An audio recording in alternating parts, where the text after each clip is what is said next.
Alice quarter എന്ന വ്യക്തി തൻ്റെ നിയർ ഡെത്ത് എക്സ്പീരിയൻസിനെ കുറിച്ച് പറഞ്ഞ കാര്യങ്ങൾ കേൾക്കാനിടയായി. ഒക്ടോബർ 2023 തനിക്കുണ്ടായ ഒരു വലിയ റോഡ് അപകടത്തിൽ മരണവുമായി മുഖാമുഖം കണ്ടുമുട്ടാൻ ആലിസിനിടയായി. 7 മിനിറ്റും 42 സെക്കൻഡും മരിച്ച ശേഷം അത്ഭുതകരമായി ജീവനിലേക്ക് കടന്നു വന്ന ആലിസ് ആ ഒരു അനുഭവത്തിലൂടെ കടന്നു പോയപ്പോൾ തനിക്കുണ്ടായ ബോധ്യങ്ങളെക്കുറിച്ച് പങ്കുവെക്കുന്നുണ്ട്. പ്രാർത്ഥനയ്ക്ക് എങ്ങനെ റിയാലിറ്റിയെ, യാഥാർത്ഥ്യത്തെ മാറ്റാൻ സാധിക്കുമെന്നതിനെക്കുറിച്ച് ആലിസിന് കൂടുതൽ വ്യക്തത കിട്ടി. പ്രാർത്ഥന എന്നത് ദൈവവുമായുള്ള വെറും സംഭാഷണം മാത്രമല്ല, മറിച്ച് അത് ഇപ്പോഴും നടന്നുകൊണ്ടിരിക്കുന്ന ക്രിയേഷനിൽ, സൃഷ്ടിയിലുള്ള സജീവമായ നമ്മുടെ പങ്കാളിത്തമാണ്.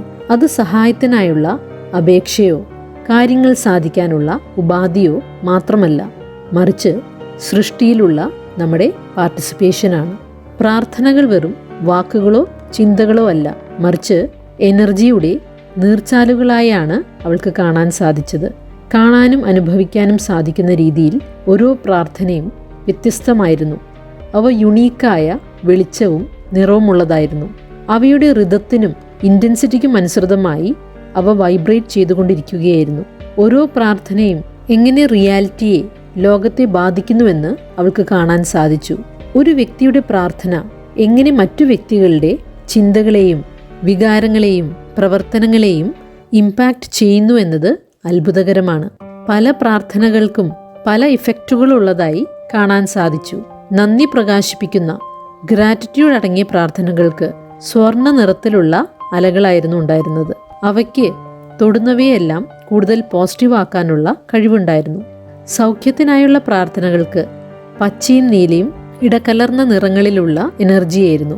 അവ കോശങ്ങളെ പുനർജീവിപ്പിക്കാൻ കഴിവുള്ളതായിരുന്നു.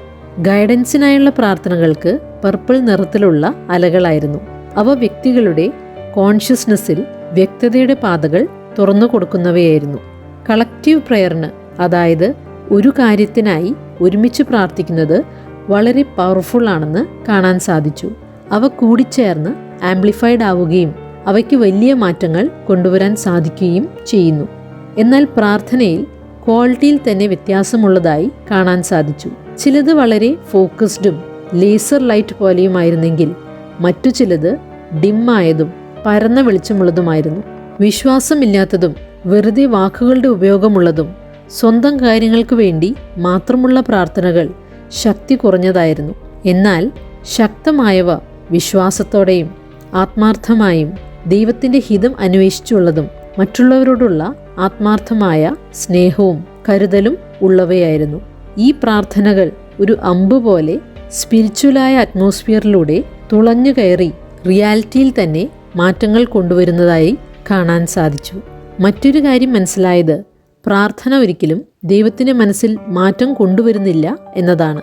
പക്ഷേ മനുഷ്യർക്ക് ദൈവം തന്നിരിക്കുന്ന ഫ്രീ വിൽ, തീരുമാനങ്ങൾ എടുക്കുവാനുള്ള സ്വാതന്ത്ര്യവും അതുപോലെ ഡിവൈൻ ലോ, ദൈവികമായ നിയമങ്ങൾക്കും അനുസൃതമായ ഫ്രെയിംവർക്കിനുള്ളിൽ നിന്നുകൊണ്ടുള്ള മാറ്റങ്ങൾ പ്രാർത്ഥനയാൽ കൊണ്ടുവരാവുന്നതാണ്.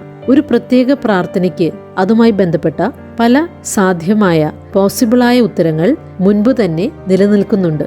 പ്രാർത്ഥനയ്ക്ക് പല സാധ്യതകളെയും തുറക്കുവാനും അതുപോലെ അടയ്ക്കുവാനും കഴിയുന്നു. കാലാകാലങ്ങളായി സ്റ്റോർ ചെയ്യപ്പെട്ടിട്ടുള്ള പ്രാർത്ഥനകൾ കാണാൻ സാധിച്ചു. നൂറ്റാണ്ടുകൾക്ക് മുൻപുള്ള പ്രാർത്ഥനകൾക്ക് പോലും ഇപ്പോഴും റിയാലിറ്റിയിൽ സ്വാധീനമുണ്ടാക്കാൻ സാധിക്കുന്നു എന്നത് ആലിസിനെ അത്ഭുതപ്പെടുത്തി. അതുപോലെ നന്ദി പ്രകാശനം അടങ്ങിയതും സ്നേഹത്തോടെയുമുള്ള പ്രാർത്ഥനകൾ വളരെ ശക്തങ്ങളായി കാണാൻ സാധിച്ചു. പ്രാർത്ഥിക്കുമ്പോൾ നമ്മൾ ശൂന്യതയിലേക്ക് കുറെ നിലവിളികൾ തുറന്നു വിടുകയല്ല ചെയ്യുന്നത്, മറിച്ച് പ്രപഞ്ചത്തിന്റെ അടിസ്ഥാനപരമായ ക്രിയേറ്റീവ് ഫോഴ്സിൽ പങ്കാളികളാവുകയാണ് ചെയ്യുന്നത്. നമ്മൾ പ്രാർത്ഥിക്കുമ്പോൾ മാറ്റത്തിനായി പ്രാർത്ഥിക്കുകയല്ല, മറിച്ച് ആ മാറ്റത്തിന്റെ ഭാഗമാകുകയാണ് ചെയ്യുന്നത്.